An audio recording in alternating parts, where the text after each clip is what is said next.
he's a mysterious kind of character. What you see isn't always what you get, and then it turns out it's exactly what you get. He's intelligent and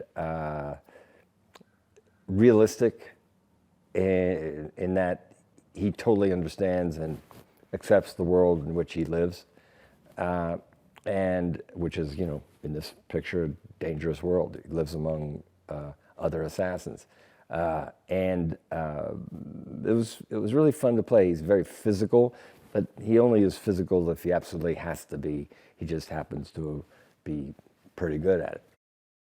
Well, you know, Martin does this as well as anybody, if not better than anybody. You know, if you look at some of his film work, especially his action sequences, are just great. And he might be the most organized director I've ever worked with. I've never seen anybody this specifically organized and very clear about what he's shooting, how he's shooting it, why he's shooting it. Maggie Q is something to watch in this movie, man. I mean, she's, you know, she's very pretty and has these scenes where she's quite feminine, and then she just beats the shit out of a bunch of guys. And it's really fun to watch. I think little young girls are going to enjoy this a lot. And it's fun. The action is fun. And she's so good at it. I was lucky to do well over half my stunts in here, which is always fun because when you're a little kid, this is what you want to do.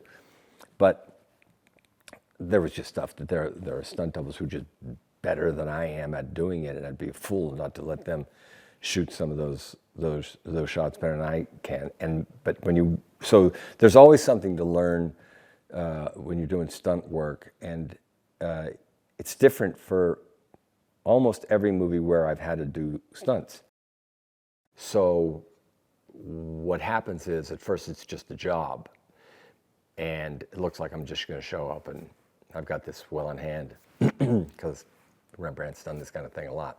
Basically gets hired to come in and be the cleanup man and do whatever he has to do to make sure the job gets done. So he realizes real early, because he's very intelligent and his instincts are really good, when he sees some of the damage she's done, he thinks to himself, oh, this is going to be harder for everybody than they thought.